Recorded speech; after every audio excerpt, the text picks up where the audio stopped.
Kisah ini dimulai dengan meninggalnya seorang pria yang sangat dihormati di komunitasnya. Seorang ayah bernama Zahir Ahmad. Zahir adalah seorang pria yang taat beragama, selalu menjaga ibadahnya dan dihormati karena sifatnya yang rendah hati dan penyayang. Namun, ketika wasiatnya dibacakan di hadapan keluarganya, semua orang terkejut. Wasiat itu meminta sesuatu yang sangat tidak biasa. Zahir ingin agar putrinya, Denat, memimpin salat jenazahnya, bukan putra-putranya yang lain. Jenat adalah putri Zahir yang paling muda, seorang wanita yang dikenal sangat pendiam dan jarang sekali terlihat di luar rumah. Dia menghabiskan sebagian besar waktunya di dalam kamarnya, jauh dari perhatian publik. Bahkan, banyak anggota keluarga yang tidak terlalu mengenalnya dengan baik. Jenat dikenal sebagai sosok yang misterius. Dia jarang berbicara, jarang keluar, dan tidak memiliki banyak teman. Sifatnya yang tertutup membuatnya selalu tampak seperti bayang-bayang di rumah besar keluarganya. Ketika wasiat ini dibacakan oleh suami saya di hadapan seluruh keluarga, semua orang terkejut.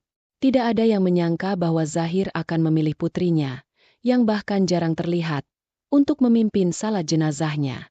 Saya sendiri merasa sangat kaget mendengar permintaan ini, karena sepanjang saya tinggal bersama mereka, saya tidak pernah melihat Zenat melakukan hal-hal yang menonjol dalam urusan agama. Saya tahu Zenat sangat taat, tapi ia selalu melakukannya dalam diam, tanpa pernah menonjolkan diri. Pagi itu, setelah mendengar berita kematian mertua saya, air mata saya langsung mengalir. Saya sangat menghormati beliau, seorang pria yang penuh kasih sayang dan dedikasi terhadap keluarganya. Namun, kejutannya tidak berakhir di situ. Wasiat yang ditinggalkannya tentang Zenat benar-benar membuat kami semua terperangah. Saya bertanya-tanya, mengapa Zenat? Mengapa bukan salah satu dari putra-putranya? Setelah mendengar wasiat itu, kami semua memutuskan untuk menemui Zenat. Saya sendiri yang mengetuk pintu kamarnya. Zenat menjawab dari dalam. Suaranya terdengar tenang, namun ada sedikit keraguan di dalamnya. Dia tidak segera membuka pintu. Dan ketika kami memberitahunya tentang wasiat ayahnya, Zenat terdengar bingung dan khawatir. Ia dengan cepat menolak bagian harta warisan, menyatakan bahwa ia tidak menginginkan apapun. Namun kami menjelaskan bahwa ini bukan tentang warisan, melainkan tentang salat jenazah ayahnya. Zenat kemudian membuka pintu dan suami saya masuk ke dalam kamar. Saya melihat Zenat mengenakan jubah panjang yang menutupi seluruh tubuhnya. Ia tampak seperti seseorang yang tengah menyembunyikan sesuatu. Suami saya kemudian membacakan seluruh isi wasiat kepada Zenat. Setelah mendengar wasiat tersebut, Zenat tampak semakin bingung. Dia berkata bahwa dia tidak pernah keluar dari kamarnya sepanjang hidupnya. Jadi bagaimana mungkin ia bisa memimpin salat jenazah?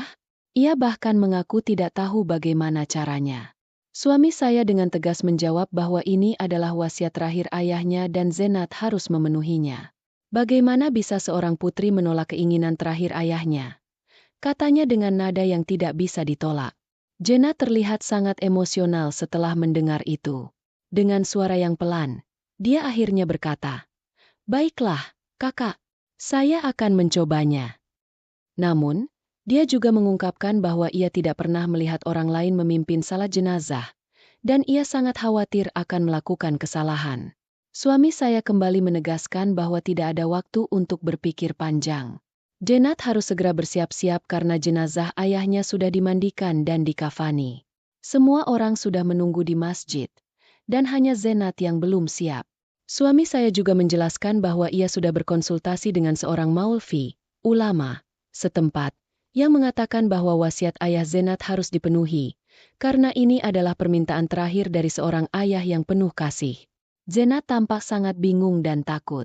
Ia bahkan tidak tahu bagaimana cara melaksanakan salat jenazah. Ketika ia meminta agar suami saya menjelaskan lebih lanjut, suami saya berkata bahwa ini bukan waktu untuk berlatih atau belajar.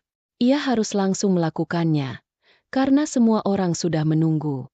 Saya merasa sangat kasihan pada Zenat saat itu. Namun saya juga tahu bahwa suami saya tidak akan membiarkan dia mundur dari tanggung jawab ini. Setelah beberapa waktu, Zenat akhirnya keluar dari kamarnya, mengenakan jubah panjang yang lebih rapi. Ia tampak seperti seseorang yang tengah mempersiapkan diri untuk menghadapi sesuatu yang sangat besar. Ketika ia keluar, semua mata tertuju padanya. Ada bisik-bisik di antara para wanita yang hadir.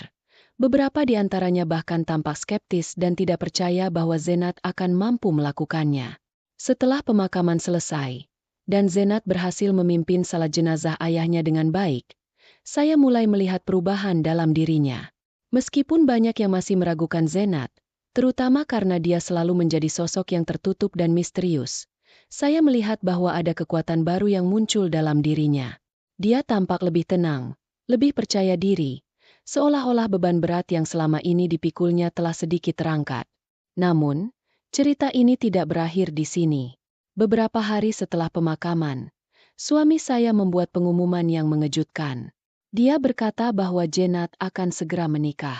Pengumuman ini membuat saya terkejut, karena selama ini tidak pernah ada pembicaraan tentang lamaran atau rencana pernikahan. Saya pun bertanya-tanya, siapa yang akan menikahi Zenat? Bagaimana bisa suami saya sudah memiliki rencana pernikahan tanpa saya ketahui? Ternyata, Zenat telah menikah secara diam-diam beberapa tahun yang lalu dengan seorang pria bernama Aslam. Aslam adalah seorang pria kaya dan terhormat, yang sangat mencintai Zenat sejak lama. Namun, pernikahan mereka tidak diakui oleh keluarga Zenat karena berbagai alasan, termasuk ketidaksepakatan orang tua Zenat. Mereka merasa Aslam bukanlah pasangan yang cocok untuk putri mereka, dan berusaha memisahkan keduanya. Pernikahan yang tersembunyi ini menyebabkan banyak masalah bagi Zenat. Ia dipaksa untuk menyembunyikan pernikahannya, dan bahkan menjauh dari suaminya untuk menjaga kehormatan keluarganya. Zenat menjalani hidup yang penuh tekanan, selalu berada di bawah bayang-bayang rasa takut akan ketahuan. Dia tidak pernah menceritakan hal ini kepada siapapun, bahkan kepada anggota keluarganya yang paling dekat. Namun, kematian ayah Zenat mengubah segalanya. Aslam, yang selama ini merasa ditinggalkan, akhirnya datang kembali ke kehidupan Zenat setelah melihatnya di pemakaman. Melihat Zenat yang kini telah melalui banyak hal, Aslam merasa sangat menyesal atas sikapnya di masa lalu. Dia memohon maaf kepada Zenat dan bersujud di kakinya, meminta agar Zenat kembali kepadanya. Zenat, yang telah melewati banyak cobaan, akhirnya menerima permintaan maaf suaminya. Suami saya kemudian menjelaskan bahwa Aslam dan Zenat akan menikah kembali secara resmi, dan kali ini, pernikahan mereka akan diakui oleh seluruh keluarga. Saya masih merasa bingung dan terkejut dengan semua kejadian ini, namun saya melihat bahwa Zenat tampak lebih bahagia dan tenang. Mungkin, ini adalah takdir yang telah ditentukan untuknya, dan sekarang ia akhirnya bisa hidup dengan damai bersama suaminya.